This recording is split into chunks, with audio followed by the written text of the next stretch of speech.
Welcome to Correctional Commentary, a podcast about the ins and outs of corrections, an uncensored view from behind the walls, hosted by Robbie and Caleb. Hi, welcome to Correctional Commentary. My name is Caleb, and this is Robbie. Thank you all for joining us. So on this episode one, we're going to go into just an introduction of me and Caleb and kind of give you a background of why we decided to do this podcast. And we're just going to kind of roll with it. So tell us a little bit about yourself, Caleb. Well, my name is obviously Caleb. I started in corrections July 31st, 2017 with the Department of Corrections for the state. I spent my rookie year with that department from 2017 to 2018. I left there and went to work for a local county sheriff's office at the county jail. So I became a correctional deputy from 2018 to February of 2021, where I left to pursue other opportunities. Then I returned back to the State Department of Corrections in 2022, and I left again finally in 2024, in July of 2024. Okay, so I guess so a little bit about me. I started with the State Department of Corrections back in 2014. I worked there for about 3.5 years before I met my wife. My wife actually worked at the local, it's a bigger metropolitan area sheriff's office. And then I made the transition from the State Department of Corrections over to the sheriff's office. And I was there for about 4 years. And then I left from there after that 4 years, and I just kind of went on a hiatus.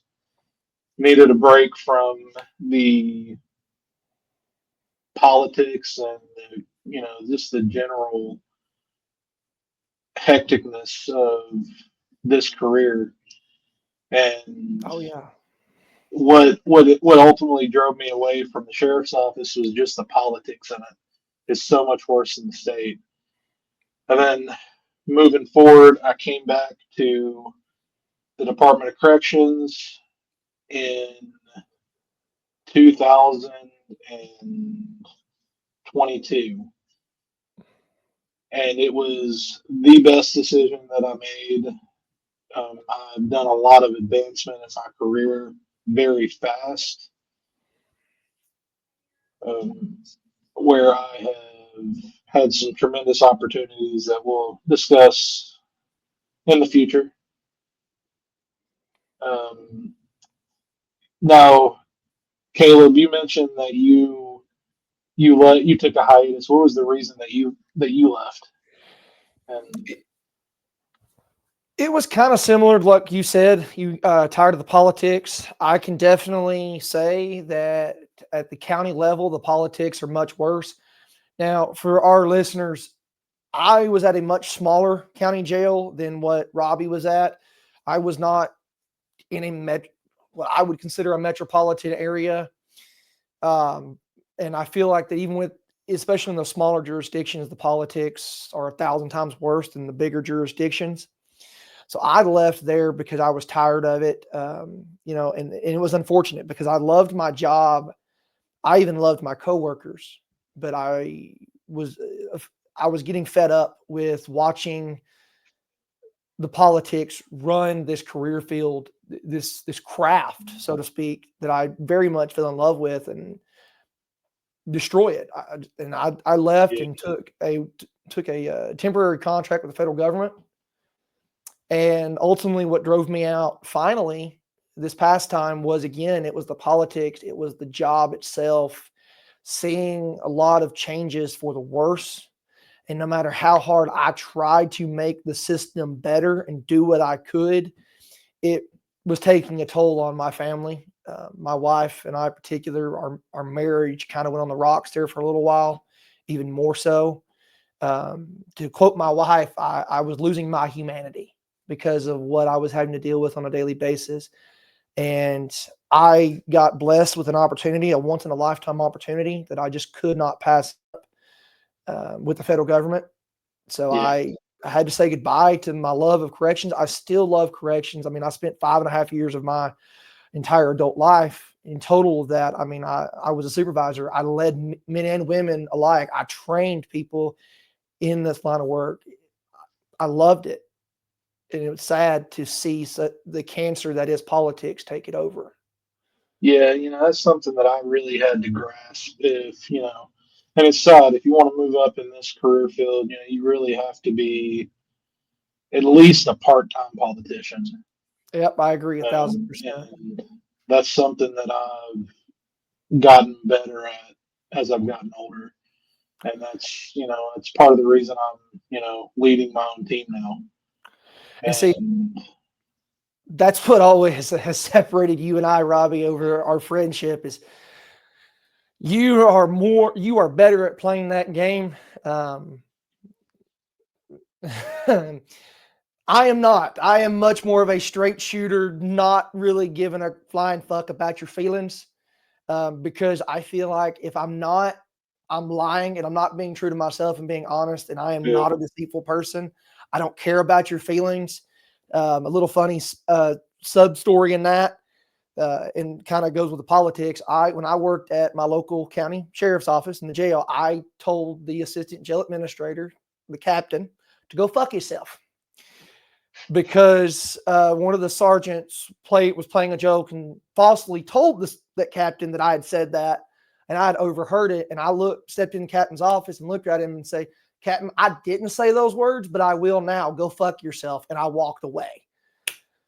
But I'm that kind of person. I don't give a shit what rank you are. I never have. The way I look at it, you put on your britches the same way I do, one leg at a time. We all bleed red. We're all the same. I'm going to respect your position, but I'm still going to cuss you. I'm still going to laugh with you. And that could be one of the reasons why I wasn't promoted for very long, because I refused. well, I get that, and I spent the majority of the first part of my career in corrections at one facility, and that is, I don't make I make more enemies than I make friends because I'm a very blunt person, Yep. and I have a very low tolerance for Stupid. bullshit. Yeah, I mean Yes. stupidity. Yeah, I agree. And everybody's, it's a very common saying that common sense isn't common in working in corrections. Yeah. If you want to find It's stupid, super. go to a prison. But circling back around, that's one of the problems of why I'd never see anything change. And let's dive into kind of that's going into why we're doing this podcast, because corrections is something that is seriously underrepresented. Mm-hmm. Yeah, I would agree. In fact, I was just telling my family tonight. Corrections always gets brought up because I'm the only member of law enforcement in my family ever was law enforcement. Prison and I think Robbie would even agree. Prison and county jails or corrections in general kind of has this mystifying effect, especially to people that have never either been incarcerated or worked there. But I was even telling my family tonight that, we as corrections officers, we're the unsung heroes of law enforcement. We are behind the scenes. And it's also unseen. Yeah, 100%. There's a lot of people, and that's something that I hope that this podcast, and we're going to put out videos too. Mm-hmm. I'm hoping that this platform will bring a lot of stuff to light of how officers are treated as well as how inmates are treated. You hear a lot of one-sided, especially on TikTok now. Oh God, yeah. TikTok Cancel and other society. podcasts. You hear all kinds of one-sided, ex-offenders saying how their life was so terrible inside, and just given completely one-sided.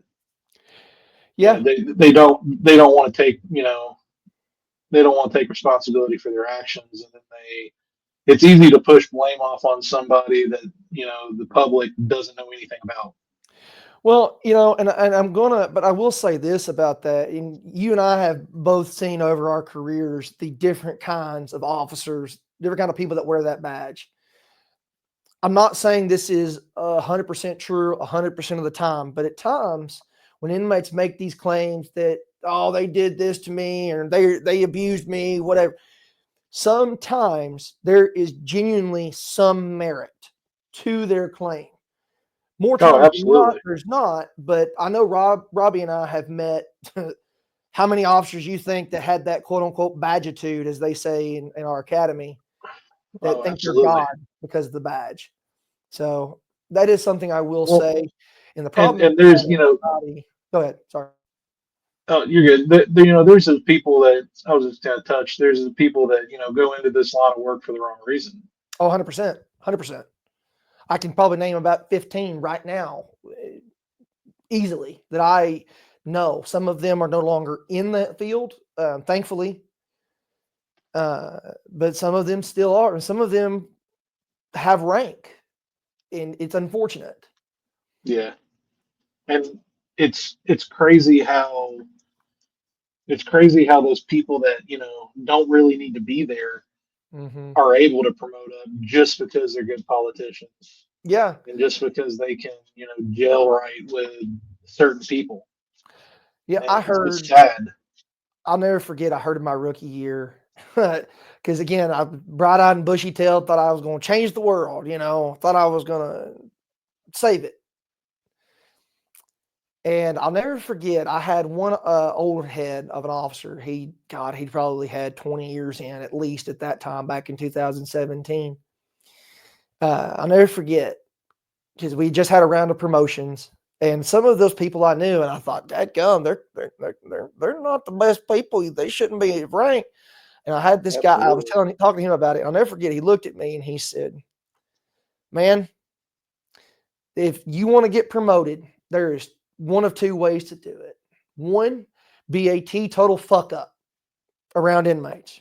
That is option number one, because if you're a fuck up, their solution instead of firing you is promote you and get you further away from inmates. Doesn't make a lick of sense, but that's the way it is.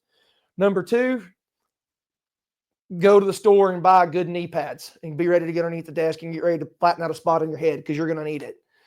That was really it.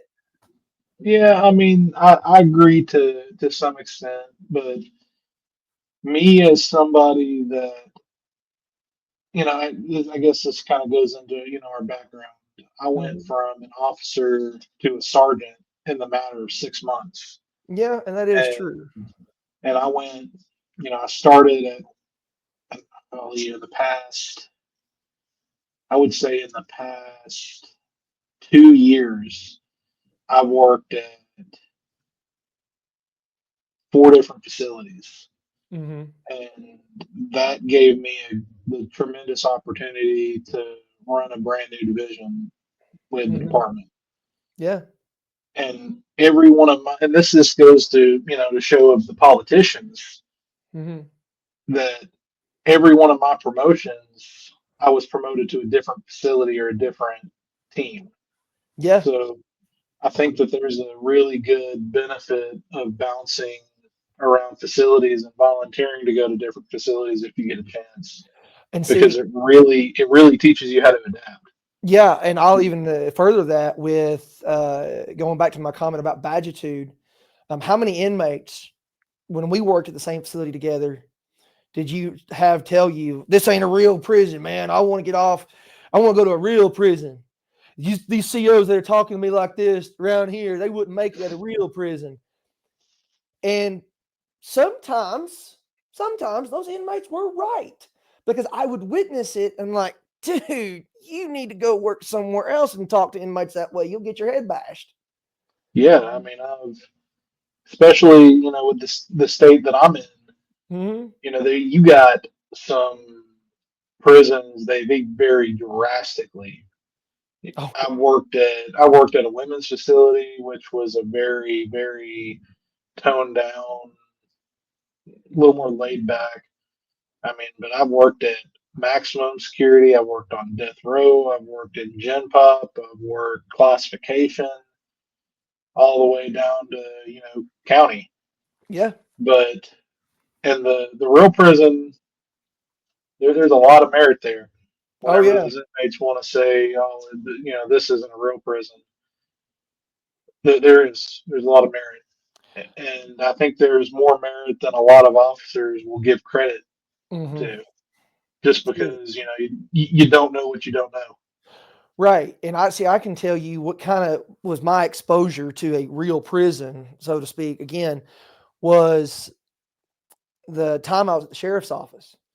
And the reason why I know that's a jail versus prison. That's a whole different episode of this podcast. But um, when you work in a jail, you have what we call revolving door inmates. I mean, guys that would come in for petty charges, and they would be fine. They come in that day, they'd get out the same day. You see them again 2 days later, and it's on like Donkey Kong. I mean, fists are getting thrown. It's on site. You don't know what kind of things they got on them.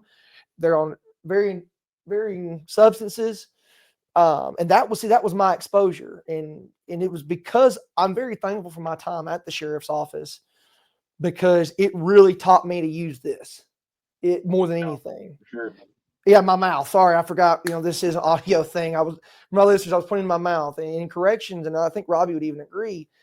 Your mouth can make or break your career. And I'm not talking about the political side of the aisle as far as the politics. I'm referring to simply with an inmate or inmates, and getting things done without violence. Because for the listeners out there who don't have any experience with the corrections, on average, nationwide, correction staff are outnumbered. I believe it was somewhere close to like 50 or 60 at a low end to one CO. That's Oh, at I a mean, it's even it can be, that's on the yeah, extreme low end. right. The facilities, especially in the division that I'm in, Mm-hmm. we go to the facilities that are short staffed, Yep. and I've seen we've run shift with a quarter of the officers that we need, Mm-hmm. and it's sad. It's sad whenever we get that alarm button, Oh and yeah, you go out onto the yard and you look across the yard and you don't see anybody running, yeah, just because there's nobody there. And yeah. that's where you need to learn your mouth. Oh yeah, yeah. Uh, I'll never forget one night when I was at the sheriff's office. We on paper we were supposed to have 8 of us, including a supervisor.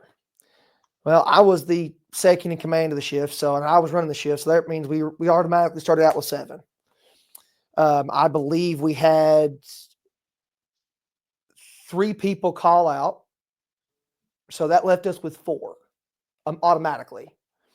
And to put it in perspective, my county jail, we had 2 floors. We had to have 2 deputies down on the booking counter, which is the ground level floor. We had to have 2 deputies upstairs in central control. I had this philosophy because I was the acting sergeant more times than not. In this particular night, I had this philosophy with all of my deputies. Officer needs assistance is called. You run. It doesn't matter. I don't unless you are actively getting your ass whipped or something stringent. Run.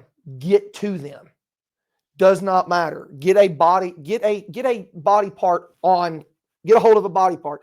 If that means if you grab a thumb and do the old idiot twist, like that, do it. Absolutely. It's And better than and not.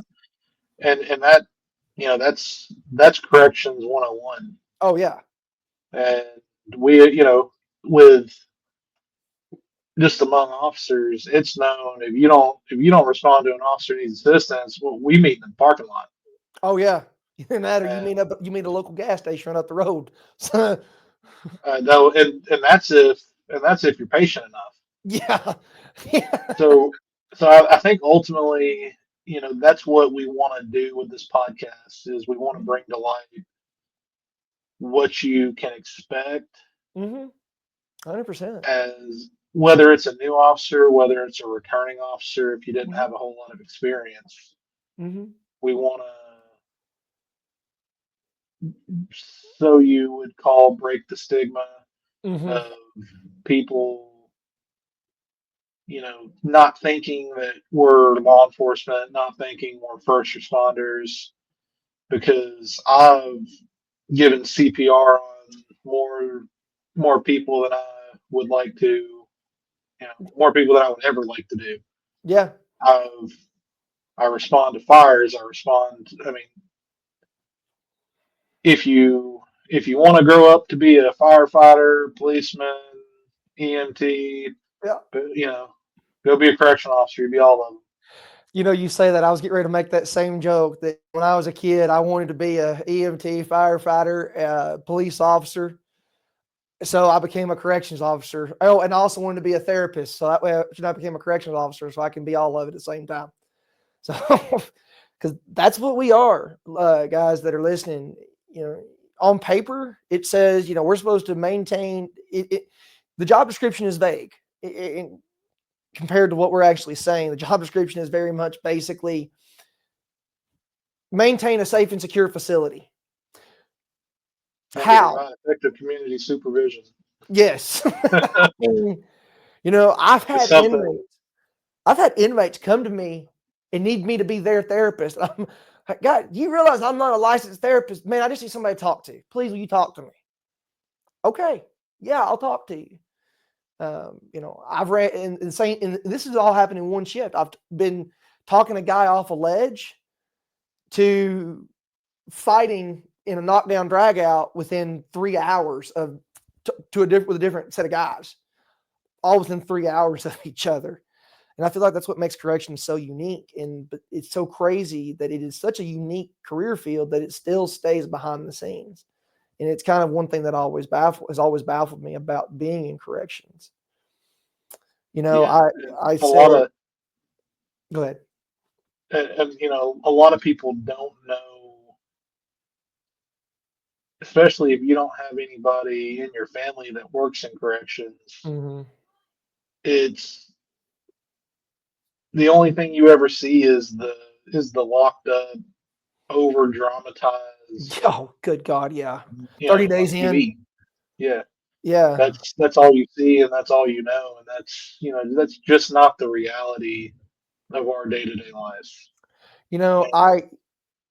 My mom has asked me in the past, she has said, so what has Hollywood gotten right about the prison, if anything? And I said, Mom, they got a lot wrong. They still get a lot wrong. But one thing I will say they definitely got right was the inmate hierarchy. I have witnessed it myself. If you are a sex offender, especially a child sex offender, you are lower. The dirt they walk on has more use than they have more use for that than they do you. That is something Hollywood got 100% correct. And the murderers are definitely at the top. If you kill another man or kill another adult, you are higher up on that food chain than somebody that hurts a child. So, and Robbie, I don't know if you agree with that or not, but my personal experience that I've witnessed that consistently over the years. For sure. I see it daily with the facility that I'm working at right now. The facility I'm working at right now is the one where the problem children get sent to. Yeah, and that's funny because that used to be another facility now, but it's become yours. Yeah. I mean, it's definitely something that has made me grow into a better officer as well as a better person. Yeah, And a smarter person. it really, this career field makes you think about what you say. It makes you think about how you respond, and it Mhm. also brings in a whole another world of fears, Oh yeah. because that's something that my wife's dad says. In this career, you work with the worst of the worst, the Mhm. people that just don't care. Yep. Especially ones that are facing life, within their life sentence to them. Absolutely. But I think we're gonna call that the end of this Okay. intro, and while we're doing this podcast, do you have anything else? No, that's it. Just I can't. Hope you guys tune in for the next episode. We'll be doing that on a pretty regular basis. So we guys hope you guys enjoyed. I will say this as a closer: whether you're religious or not, no matter what your belief is, anybody that's listening, I would ask that we keep in remembrance of our correctional heroes and our professionals that go in day in and day out, when they kiss their spouses goodbye or in their children or their loved ones. Let's we They don't know if that's going to be the last time they see each other. So I say to the listeners, keep them in your thoughts, your prayers, your good vibes, whatever you may or may not believe. Just keep them in thought, because these are the guys that are keeping your nightmares locked. They're keeping them contained, and it's a very honorable profession. So that's all I wanted to say. All right. Well, guys, we'll see you later. We'll see you next time. See y'all.